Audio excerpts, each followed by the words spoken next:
Please. The small hand clamped around Malik's wrist like a vice. Pretend you're our father. He's coming.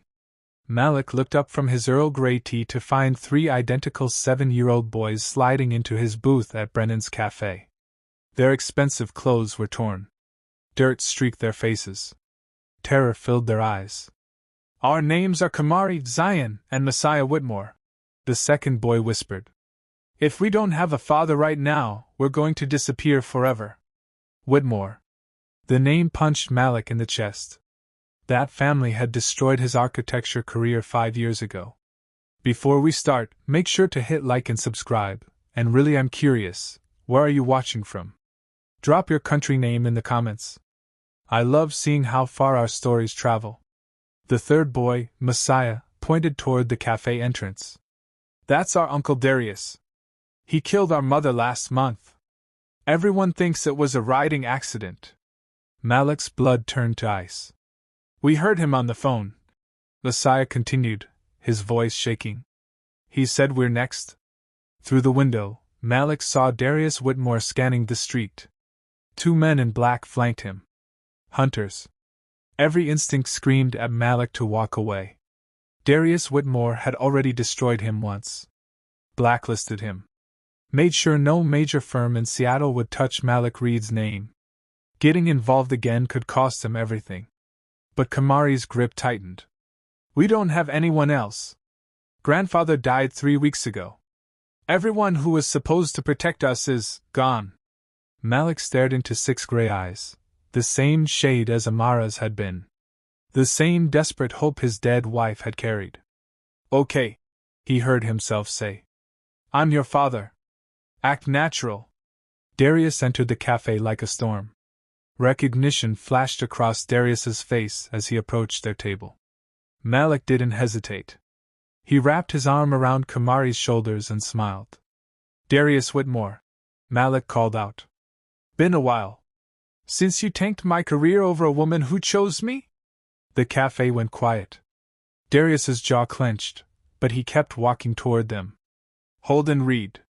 I heard you'd fallen far. Didn't know you'd started a family. These are my boys, Malik said steadily. Kamari, Zion, Messiah, say hello. Hello, Mr. Whitmore, they chorused. Darius leaned close. Funny. My nephews have those exact names. Triplets. Missing since their mother's accident. His voice dropped to a whisper. You wouldn't know anything about that, would you? Malik's heart hammered. Then he noticed Messiah's left hand, a crescent moon birthmark on his thumb. Exactly like Amara's. Malik pulled out his wallet with shaking fingers. He removed a photo he'd carried for 3 years, Amara, 6 months pregnant, her crescent birthmark visible on her thumb. My wife, Malik said quietly, sliding it across the table. Amara. She died 3 years ago. Pregnant. What I discovered after was that she'd frozen embryos before we met. I had 3 implanted via surrogate. My sons were born 7 months ago. The timeline barely worked. The boys were clearly 7, not infants. But doubt flickered in Darius's eyes. That's impossible, Darius said. Is it? Or is it impossible that your nephews disappeared the same day their Aunt Simone called the FBI? She suspects foul play in her sister's death. Federal investigators are at Whitmore Manor right now. Complete bluff. But Darius's hand shook, reaching for his phone. One of his men whispered urgently. Darius's eyes went cold. This isn't over. Those boys belong to my family. Malik's hands wouldn't stop shaking after Darius left. He just made an enemy of one of Seattle's most powerful men. Again. Is it true? Kamari asked. About the FBI? No, Malik admitted. But it will be. We need to move. Now. They rushed toward his truck. As Malik fumbled with his keys, Zion tugged his sleeve. Why did you help us? You don't even know us. Malik looked down at the boy and saw Amara's eyes staring back. Because 3 years ago, I lost everyone I loved. I'm not watching it happen again. Messiah pulled out a crumpled photograph. Grandfather said to find you. That you were the only one we could trust. The photo showed a younger Malik in military uniform shaking hands with an older man. I never met your grandfather, Malik whispered, staring at the photograph. Malcolm Whitmore stood next to a younger version of himself in desert camouflage. Afghanistan. 2012. Look at the back, Kamari said. Malik flipped it over. Malcolm's handwriting filled the space. Captain Malik Reed, the man who saved my life in Kandahar.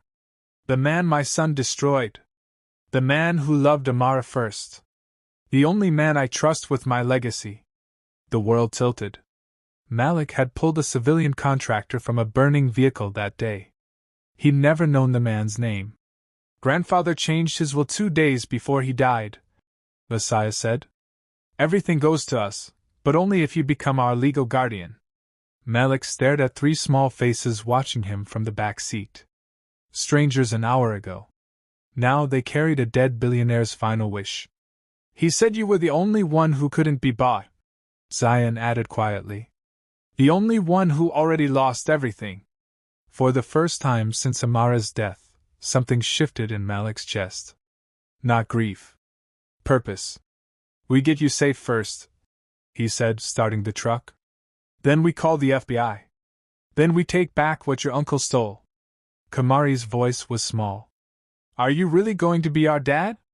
Malik looked at the photograph again. Malcolm's final gift. Amara's gray eyes living on in these boys. A chance to be the father he'd lost the right to become. Yeah, he said, his voice thick. I really am. The boys smiled for the first time. Kamari reached forward and touched Malik's shoulder. Zion and Messiah leaned against each other, tension draining from their faces. Malik pulled onto the street, checking his mirrors. Their hopeful reflections stared back at him. 2 cars behind, a black SUV slid into traffic. Darius typed the message with steady hands. Change of plans. Reed and the boys don't make it through the night. No witnesses. No mercy. His phone buzzed. Confirmed. Tracking now. The SUV wove through Seattle traffic, closing the distance. Inside, 2 men checked their weapons. Malik glanced in the rearview mirror. His stomach dropped.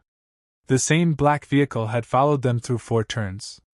Boys, he said quietly, buckle up tight. We've got company. Headlights flashed closer. Kamari's voice cracked. Are we going to die? Malik's grip tightened on the steering wheel. He looked at 3 scared faces in the mirror, Amara's eyes, his second chance, his reason to fight. Not today. Not ever. His voice was steel. I didn't save your grandfather in Afghanistan to lose you now. He grabbed his phone, dialing a number he hadn't called in years. Javon, it's Malik. I need extraction. 3 packages. Whitmore family. Yeah, that Whitmore. The SUV closed in. Malik pressed the accelerator. This time, he said to the boys, I'm fighting for family. If you want to know what happens next, subscribe and turn on notifications so you don't miss the next chapter. Drop your thoughts in the comments. Your words inspire others. This is just the beginning.